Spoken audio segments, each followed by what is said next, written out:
And we're live. Like Joe Rogan's broadcasting to an audience, but he's a professional communicator. He's really good at it. I'm connecting with this guy. Well, he had a guy come on and talk about homeless. He had a guy come on. I'm just listening to him feral pigs. I saw Joe Rogan with a feral pig expert. And this guy had me intensely invested and interested in feral pigs for some reason. And he's talking about how quickly they breed and how young they can breed. Feral pigs can breed like 3 times a year. They have between like 4 and 12 babies, and they start breeding at like 4 months. So imagine that. Yeah. Oh, and it by the way, to have a baby, it takes 3 months, 3 weeks, and 3 days. That's the gestation period of a feral pig. Easy to remember. Yeah. Anyway, so at 4 months, they get pregnant. At 7 months, they've created like 12 more pigs. Right? That's at 7 months. You can do that virtually twice a year. One pig can turn into 15 pigs. And it doesn't take that long for them. And then the second generation that takes off is it like I didn't even do that math. Yeah. That guy's gonna have my god. Don't they go back to feral? Like if you like put like domesticated pigs out, like they'll go back to feral. They physically change. It's not just like a behavioral thing. They physically change when they live in the wilderness. Their fur gets darker, thicker. They change. They start growing tusks. Their snoot gets longer, which they use for rooting. Snoot. I think that's what he called it. I'm a recent expert on this. And then they use it for rooting. Maybe it's not a snoot. Am I wrong? You boop it. You boop the snoot. You boop the snoot. Maybe it's a snout. It's definitely a snout. But it's really cute that you said snoot. So snoot. I like that. Oh, I'm sticking with snoot. And it gets longer, and they use that to root, which is some of their most destructive behavior. Yes. If there's an insect in the ground, they just freaking tear up the whole ground getting to it. They're omnivores. They eat anything. And like their population explodes out of control. And it's really, and like Kyle said, they jump over the fence and they become feral. And it's not the next generation. That same pig morphs into a feral pig, a more wild, ready to exist in the wilderness pig. And in Texas, they also have like, I don't recall exactly how they got there, but they have these Russian boars that like exist there. This other species of pig that's invasive, and it crossbreeds with the domestic pigs who have already turned feral, and it's like a killer bee nightmare of pigs. I sat through a whole class. Like whenever you go to like, I don't know if it was like Air Bacon or Vertex. It's one of those two companies. Great name, Air Bacon. It's the helicopter hawk hunting companies. But they sit you in a class before you go like murder pigs, where you like watch a video explaining why it's okay to murder pigs. And I remember thinking like, I don't need propaganda. I'm here to do it. Like you don't have to convince me, but it's like this whole thing. Like, well, these guys are watching a film. Can I take 2 helicopter rides? Y'all got one like tied up that I can cut on a little bit. I'm here to do it, dude. Did you notice that I brought a 14-inch knife and a scabbard just in case I can go hand to hand with one at some point? I'm here for shits and giggles. I don't give a fuck about these pigs, but you still watch this whole film like detailing the agricultural damage in dollars and cents, and like the breeding patterns that you just like illustrated. And it's so much fun to shoot them out of a goddamn helicopter because they can't do anything about it. And they just leave them there. Now, you've told me before that these pigs are not good meat, and I have a hard time. Like, look, I don't know. Yeah. So outside my expertise, but it's weird to me that they're not like really. What I was told is that like, I think the deal was like they have a lot of parasites in them, but of course, like if you cook them well enough, you get rid of those parasites. But whenever I've like cooked pork myself, like you want it, the temperature you want it at. Going from memory, I always Google this like stuff. 165 or something.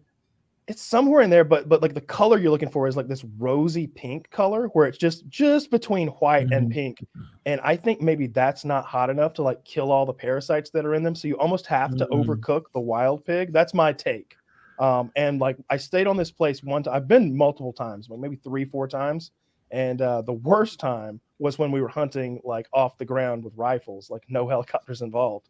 And this wild man that I was with, who was a YouTuber, he crawled on his belly into this thicket. Like it was so thick that you couldn't walk into it. You had to crawl to like get under the level of like this Texas has like weird like plant life. I don't know. He crawled into where the pigs like slept during the day with a Glock and like shot one. And he happened to shoot like a piglet. Like it was like, I don't know, I think twice as big as a cantaloupe or something. This little fucking baby pig. And he cooked it in a hubcap. It's a super late term abortion.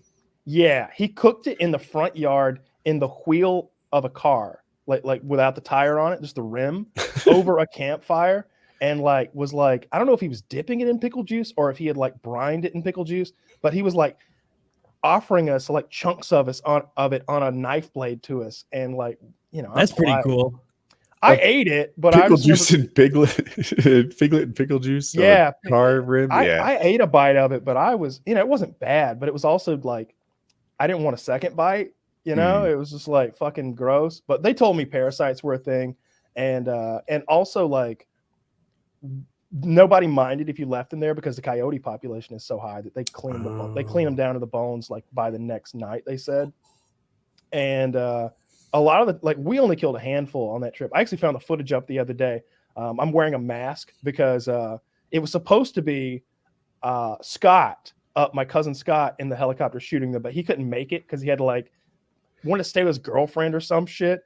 So I was like, oh, this is supposed to be the next Gator video. So I'm like wearing a mask like as Gator, like up there, and I'm like, yeah, I guess we'll get some voiceover from you and like pump it in here, you know, when I do stuff. But I'm like wearing a ski mask, like flying around a helicopter with a like this massive like knife machete thing like on my hip and an ACR just gunning these pigs down. But it's really fucking fun. I've seen some where they just kill dozens and dozens in one swoop. That leads to my question. That's where I was headed. So let's say I see 6 pigs rooting with their snoots in just destroying agriculture. Yeah. If you shoot one, can you get any more? Or the other 5?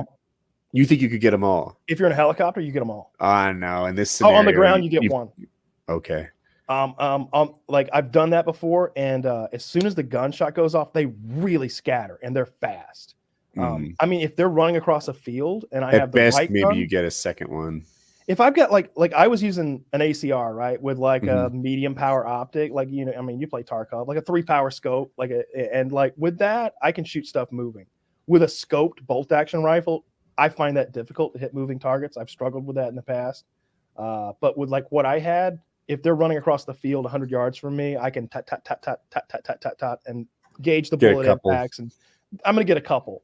But assuming they're not right next to the brush or something. Yeah, if they get into the brush, they're gone. And like I've hunted like in a blind before, like in this little shack with like a window that had a tarp over it, and you just sort of pull the tarp aside and like prop up and shoot them that way. Scott and I were in the same one, so like we basically go, all right, you got yours? Yeah. You got yours? Yeah. 3, 2, 1, squeeze, and it's boom, and just 2 drop dead, and that's it. They're gone. Like as soon as the gunshot goes off, they're gone. It seemed like a silencer might be helpful. Like it might take them a second to see what's going on. You know how silencers are. It's still loud as fuck. It's still like we're shooting like 30 caliber rifles. So I don't know them like you do. Like sometimes you shoot. I've seen silencers shot on a 22 where literally like the clicking is the loudest part of the action. For sure, but you don't shoot those pigs with a 22. Sure. They're so tough. They're so tough. Where I was headed was like, I don't know where things start. And we're like, how loud is a silenced shotgun? How loud is a silenced 30-aught? It's all about the speed of the bullet, because the breaking of the sound barrier is the loudest part. So if any caliber can be subsonic, it just has to be loaded that way. That's where like 300 blackout comes into play, because that's like a round made to be subsonic and to be used against things like hogs. It's a heavy 30 caliber bullet that's going below the sound barrier. You know, I think it's 1,125 feet. We looked up is the sound barrier. So just under that. And those guns are very quiet, but still, like, one thing you probably aren't familiar with is the noise that a bullet makes when it hits shit. Like you never hear that because of the gun blast. It's loud. It's a pretty good crack, and like you only get to hear that when you use suppressed stuff. Is it like a wet thud? It's a crack. It's like a crack. It sounds like really. I picture it like dropping a wet dish rag. I think of it the exact same way. Hit. You know, if you hit dirt, it's a little quieter, but if you hit tree, it's a nice little crack. But if you hit flesh, can you not even hear it? Like the flesh of a pig, would you hear like a wet thud or just nothing? You'd hear it, because like you hear it when you hit them with an arrow. Like when I've shot deer with an arrow, you hear that. when it strikes them. It makes there's an audible noise. I don't think I've ever shot a pig with a suppressed gun, so I don't know what that sounds like, to be honest.